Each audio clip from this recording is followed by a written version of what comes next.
de onde bebiam águas contaminadas. Deixa eu explicar isto.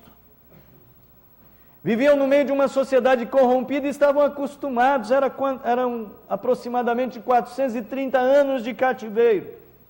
Uma geração que não havia conhecido José, que não sabia muito das histórias de Israel e de como Deus havia livrado Abraão, separado Abraão e feito dele aquela grande nação. Não entendiam o propósito do Senhor de fazer daquele povo escolhido um povo santo, um povo separado, um povo para a bênção de todos os povos. E aquele povo saiu do Egito. Curiosamente, a primeira das grandes manifestações de Deus no Egito foi exatamente transformar água em sangue, para mostrar àquele povo que o Senhor daquelas águas que consideravam eles águas divinas do rio Nilo, é que controlava, na verdade, a qualidade daquele rio. Era o Senhor das águas, e não as águas em si, que dava bênção ao povo. Mas esse povo foi retirado do Egito e andou pelo deserto, e no meio do deserto sentiram sede. Em algum lugar, em Mara, tentaram beber água, mas as águas eram amargas. Estavam com sede, tinham muita sede, sede física mesmo no meio do deserto. Reclamaram com Deus se Deus iria matá-los de sede.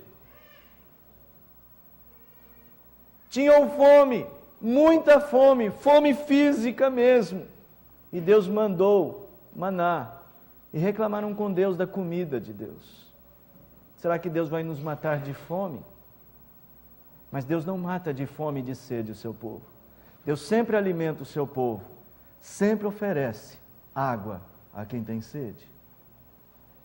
E foi a rocha no deserto, a qual Moisés deveria apenas falar, mas pelo ímpeto de ira, bateu com o cajado, e ela deu água.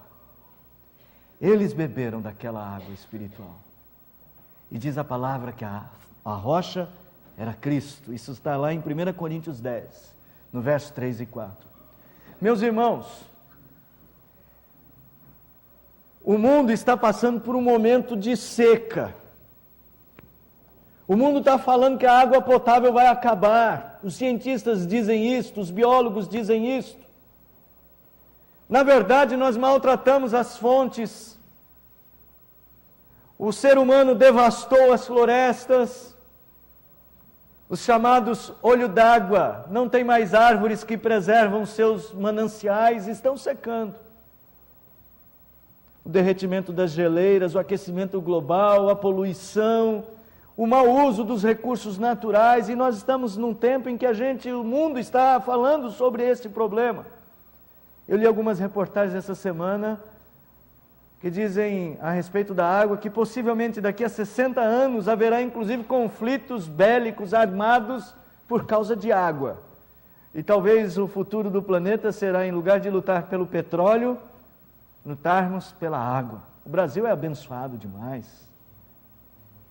Com as chuvas que caíram nos últimos meses, nas últimas semanas, a gente até se pergunta, como está faltando água? Olha quanta água tem aí. Irmãos, o fato é que realmente nós precisamos usar melhor este recurso. E até na igreja tem uma mensagem no boletim, você vê uma torneira aberta, feche. Porque a conta da igreja está aumentando e a água do planeta está diminuindo. E o paulistano sabe bem o que é fazer racionamento de água, estão lembrados? Mas não sabemos tão bem quanto o pessoal do Nordeste, onde não fazem racionamento porque querem, fazem racionamento porque não tem jeito.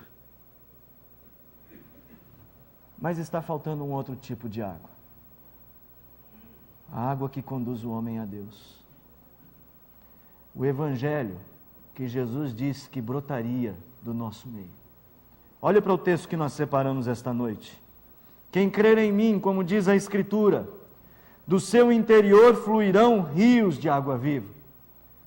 O rio de água viva que o Senhor se refere aqui é o Espírito. João explica no verso número 39.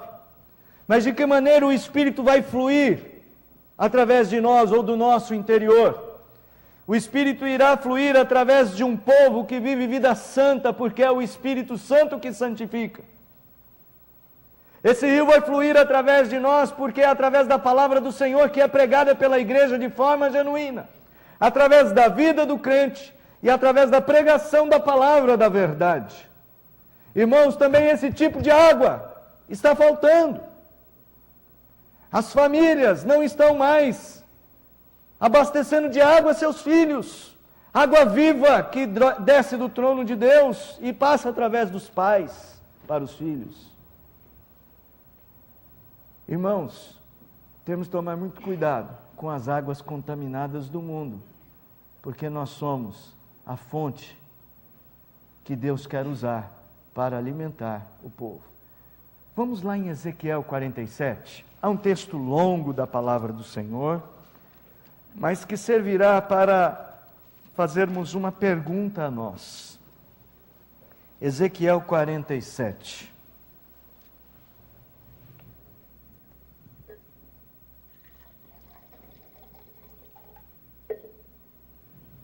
Em Ezequiel 47, o Senhor fala de um tempo. Leva Ezequiel a ter uma experiência maravilhosa. O homem me fez voltar à entrada do templo, e eis que saíam águas de debaixo do limiar do templo para o oriente, porque a face da casa dava para o oriente, e as águas vinham de baixo, da banda direita da casa, da banda do sul do altar. Ele me levou para a porta do norte, e me fez andar por volta, dar uma volta por fora, até a porta exterior, que olha para o oriente, e eis que corriam águas ao lado direito.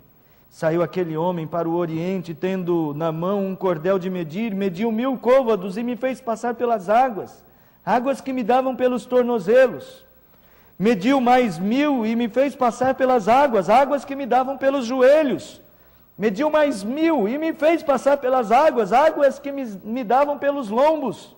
Mediu ainda outros 1000, e era já um rio que eu não podia atravessar, porque as águas tinham crescido, águas que se deviam passar a nado, rio pelo qual não se podia passar, e me disse: viste isso, filho do homem? Então me levou e me tornou a trazer à margem do rio. Tendo eu voltado, eis que à margem do rio havia grande abundância de árvores, de uma e de outra banda. Então me disse: estas águas saem para a região oriental, e descem à campina, e entram no Mar Morto, cujas águas ficarão saudáveis. Toda criatura vivente que vive em enxames viverá por onde quer que passe este rio, e haverá muitíssimo peixe. Onde chegarem estas águas, tornarão saudáveis as do mar, e tudo viverá por onde passa-se este rio.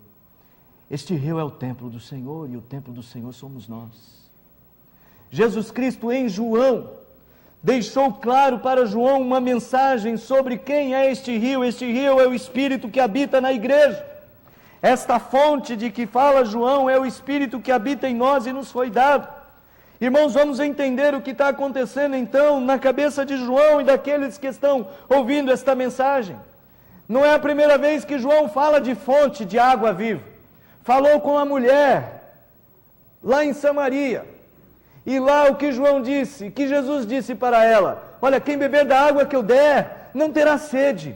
Veja, esta água que Deus dá, que faz produzir em nós vida, mata a nossa sede. No primeiro aspecto que João quis mostrar ali é que esta sede nossa será saciada. Agora no capítulo 7, esta fonte não serve apenas para me alimentar, mas esta fonte jorra de mim para os outros. E então nós vamos ao texto de Ezequiel, e Ezequiel nos mostra um momento em que o templo do Senhor, e se você for em João, no capítulo de número 2, Jesus disse que o templo que ele vai construir é o seu corpo, e o seu corpo é a igreja. Ezequiel diz: o templo do Senhor será um lugar de onde essas águas sairão. E essas águas se espalharão por todos os lugares. E onde esta planta estiver, onde esta fonte estiver, os lugares serão abençoados. Nós estamos reclamando da sociedade, que a sociedade está pervertida.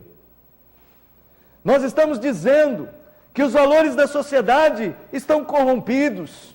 Nós estamos acusando a sociedade, e é verdade, devemos levantar a bandeira da moralidade. Mas, irmãos, por que a sociedade está assim? Não será pela falta de água? Estamos reclamando de nossos filhos, que não são mais obedientes. Estamos reclamando do namoro dos jovens. É um namoro muito avançado, dizemos nós. Todo aquele que já está chegando no ENTA começa a falar, dizemos nós para essas coisas. Estamos reclamando dos filmes da TV, do cinema, dos jornais, das novelas. E por que as coisas estão assim? Não será falta de água? Não será a falta de água que deveria estar jorrando de nós, que está deixando a sociedade seca da presença de Deus? Irmão, Deus espera um dia fazer uma mudança em nosso ser. Um avivamento é um tempo em que estas fontes não são mais pequenos filetes de água, mas essas fontes jorram e os crentes vivem esta nova vida intensamente. E às vezes nós estamos brincando com Deus e levando Deus mais ou menos a sério e permitindo com que o mundo contamine a fonte. Está faltando brotar água no templo do Senhor. Não mais água só pelos tornozelos, nem só pelos joelhos, nem só pelos lombos, mas águas abundantes. E quando nós olhamos para João, nós aprendemos no texto, nessa pequena perícope, nesse pequeno trecho, nós aprendemos que Deus quer fazer algo. Irmão, eu estou me preocupando porque você muitas vezes não quer ouvir. Você se distrai. Mas preste atenção, se você deseja que a tua vida seja esta fonte, se você deseja ser este canal de bênção para os que estão ao seu redor, às vezes o que está faltando não é o outro mudar de vida, às vezes o que está faltando é você jorrar a fonte de vida, para que ele beba. Não põe a culpa no outro, foi a mulher que tu me deste, não foi Adão que não jorrou a água da vida sobre a vida de Eva.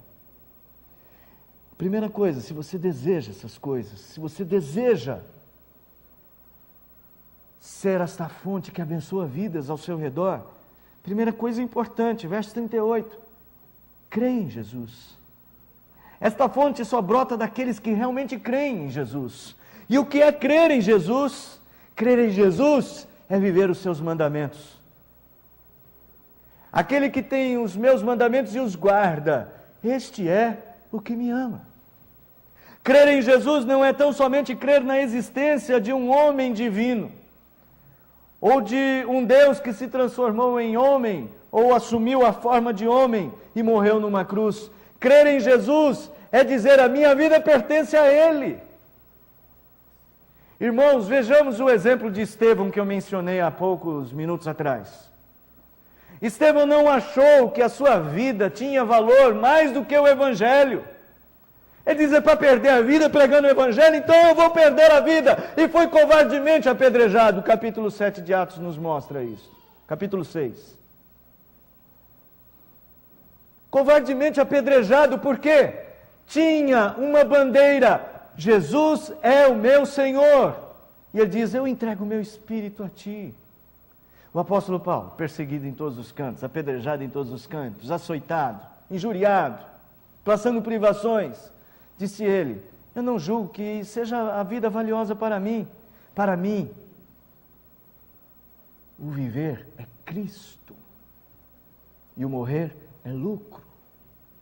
Crer em Cristo é decididamente colocar tudo o que tenho, tudo o que sou nas mãos do Senhor.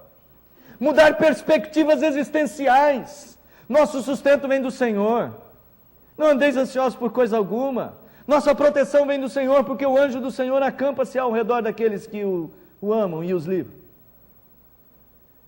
Nossa vida está no Senhor. Isso que importa, irmãos. Mas nós estamos vivendo tempos em que as fontes se contaminam. O mundo precisa ver pessoas que creem em Cristo verdadeiramente. E crendo em Cristo, vivem para Ele. Não negociam valores. Não negociam a sua fé com o mundo. Você quer ser essa bênção? Quer realmente ser este lugar onde as pessoas podem beber a água da vida através da tua vida? É preciso crer em Jesus dessa forma. Entregar os cuidados a Jesus. O que disse Jesus? Vinde a mim, todos vós que estáis cansados e sobrecarregados, e eu vos aliviarei. Irmãos, é uma perspectiva de vida totalmente nova que o Evangelho nos propõe. Por que é que João está dizendo isto? Porque as pessoas estão no tempo de João com medo de seguir a Jesus. Eles estão fazendo a seguinte pergunta, veja, esse Evangelho foi escrito já num período em que as perseguições começavam a se tornar um pouco mais intensas, especialmente entre os judeus. E João está vendo os crentes se perguntando, bom, mas João, e esse Cristo que disse que voltaria? O que Ele vai fazer por nós? Estamos vivendo momentos difíceis. Para uma igreja que estava mudando de amor, perdendo o seu primeiro amor, João escreve e fala para eles, creiam em Cristo. Creiam em Cristo entregando vida. Irmão, a fé que renova, que restaura, não é apenas intelectual, não é apenas de palavra, mas de fato e de verdade. O Senhor quer uma igreja entregue, não entregue pela metade. Ninguém pode servir a dois senhores. Não é entregue apenas de domingo, mas entregue o tempo todo. Quem crer em mim. É o desafio da palavra. Crer em Jesus é entregar a vida. E entregar a vida a Jesus é assumir que não pertence a si mesmo. É assumir que a prioridade é o reino. E quando o pastor diz assim, no meio de uma atmosfera de luta pela sobrevivência, como é a atmosfera da nossa cidade, em que as intensas batalhas são vividas durante a semana e consomem a nossa mente, o nosso coração, até nosso entusiasmo, é possível que alguém pense, isso é só para a igreja que serve esse discurso. Mas não é. Se você aceitar esse desafio de viver esta crença, esta fé em Jesus, fé que te faz entregar a vida a Jesus, você viverá o suficiente para ver brotar através de você esta fonte de vida. Olhe para o texto junto comigo e veja. Do seu interior fluirão rios de água viva. Então, aquele que crê em Jesus, do seu interior fluirão rios de água viva. A palavra do Senhor diz que da mesma fonte não pode brotar água amarga e água doce. Ou brota uma coisa ou brota outra. Esta fonte interior é o centro do nosso ser, é aquilo que nós somos por dentro.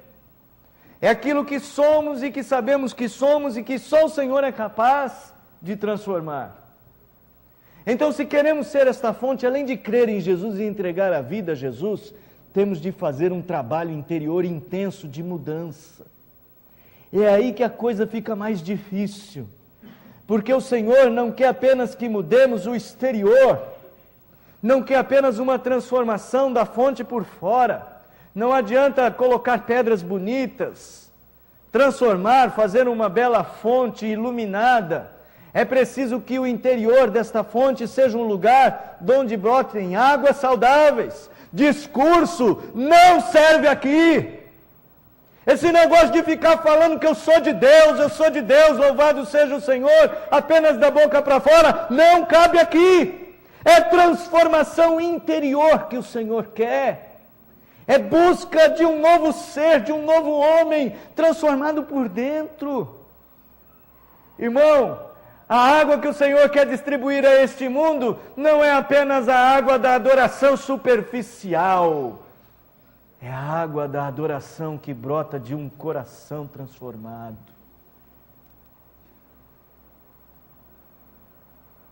É a água que brota de um coração renovado na presença do Senhor. Deus quer uma igreja que no seu interior esteja sendo transformada, que não guarde mágoas, que não guarde ressentimentos, que não faça concessões dentro do seu coração ao pecado, que não abrigue o diabo em sua mente. É do interior que flui este rio, e se o interior do vaso não estiver limpo, como podemos tirar dele águas limpas? O Senhor nos chama a um exercício espiritual de mudança. Irmão, eu tenho que confessar a você que muitas vezes eu acordei pela manhã dizendo: Senhor, eu preciso desta mudança. E o corre-corre, o dia a dia me afastaram de realmente tomar aquela decisão de separar tempo para ser transformado. Essa transformação do interior não é algo que acontece apenas superficialmente, já disse. É necessário uma atividade espiritual intensa, de oração. Nenhum crente que dedica apenas 5 minutos de oração por dia será capaz de alcançar isso. Desculpa eu falar. Não é pragmatismo.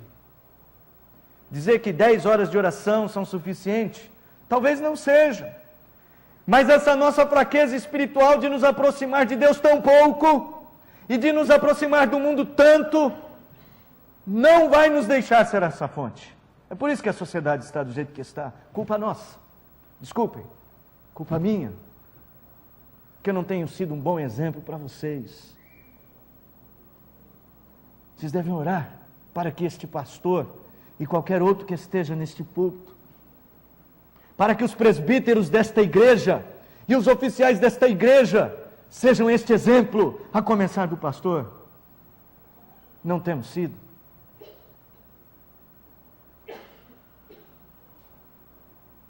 E você, para os seus filhos, tem sido?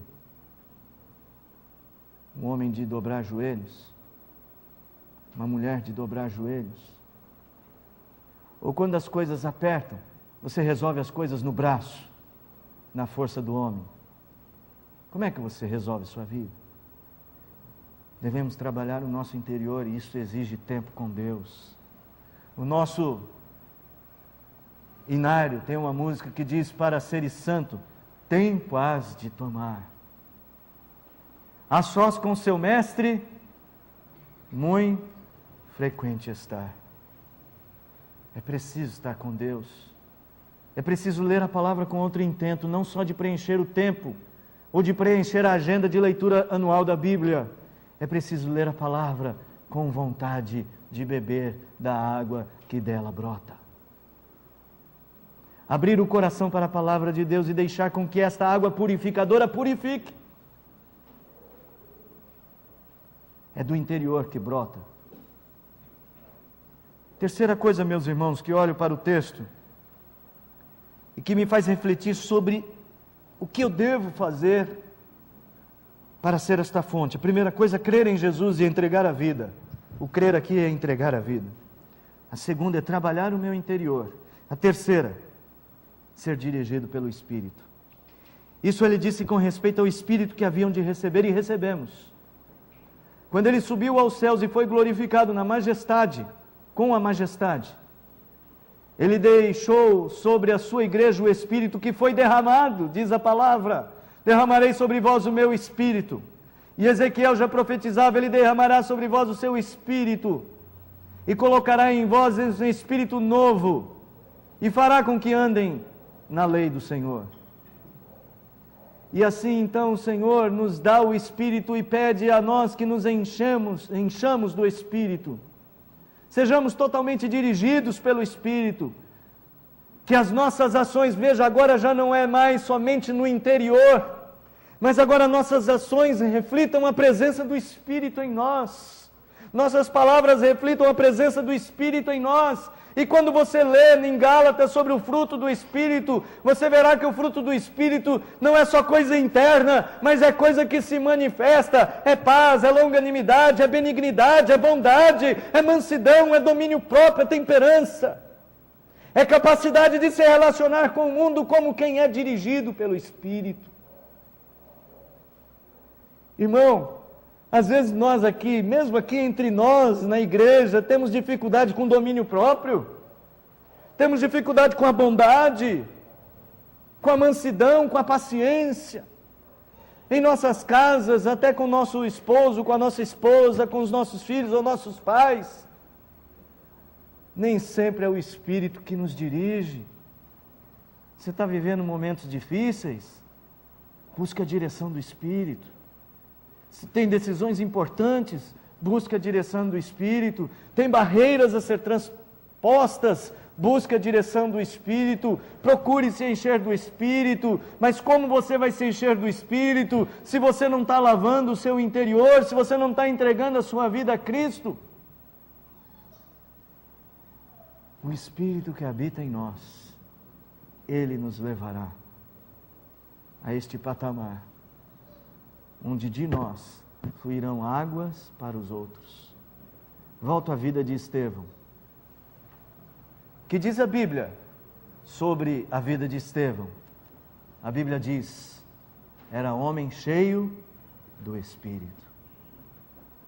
Cheio do Espírito e de sabedoria. Hoje, irmão, você pode chegar a uma conclusão que o que está faltando em você e o que está faltando em nós é mais da presença do Espírito Santo. É mais de uma limpeza interior que precisamos trabalhar todos os dias por ela. É mais de entregar a vida a Jesus. E eu quero encerrar esta palavra hoje com as palavras do versículo 37. Mudar um pouquinho só. Colocar no pessoal. E dizer assim: se você tem sede, venha a Jesus. Ele é a fonte desta água. Este rio que Jesus criou para nós, a fonte de onde ele nasce, é uma cruz. Este rio de águas límpidas começou a jorrar vermelho. Foi o sangue de Jesus que nos purifica de todo o pecado, que nos deu esta água, da qual podemos agora beber. Abra sua Bíblia em Apocalipse, capítulo 22. Nós já lemos aqui o capítulo 21. O capítulo de número 22. Verso 1 diz: então me mostrou o rio da água da vida, brilhante como cristal, que sai do trono de Deus e do Cordeiro. Veja que interessante. Não é do trono do Filho, é do trono do Cordeiro. É uma referência à morte de Jesus. Porque este rio nasce na cruz. E se você quer beber o melhor dessa água, você precisa ir até a cruz. Já um escritor, John Stott, escreveu um livro maravilhoso, A Cruz de Cristo. Neste livro, John Stott ressalta que a cruz de Cristo é a mensagem central do Evangelho, como disse o apóstolo Paulo. E John Stott faz uma reflexão de que a igreja só tem sentido quando a igreja começa a sua vida na cruz. onde ela realmente bebe a água que vem de Jesus. Você tem que entender isto, que a nossa vida pertence a Cristo porque Ele nos comprou. Que a limpeza interior começa em crucificarmos o nosso ser com Cristo, e que o Espírito está sobre aqueles que foram crucificados com Cristo Jesus. Esta noite, irmão, vá com alegria tirar água da fonte da salvação. Como disse Isaías, orarás naquele dia. E a oração é: Deus é a minha salvação, eu confiarei, eu não temerei. Porque o Senhor Deus é a minha força, é o meu cântico. Ele se tornou a minha salvação, e vós com alegria tirareis água das fontes da salvação. Nós vamos lembrar da fonte esta noite, a cruz. E todo aquele que estiver com sede, venha beber, venha buscar esta água e venha ter essa experiência de mudança, que é o que nós precisamos todos os dias na presença do Senhor. Nós vamos cantar o cântico Águas Purificadoras.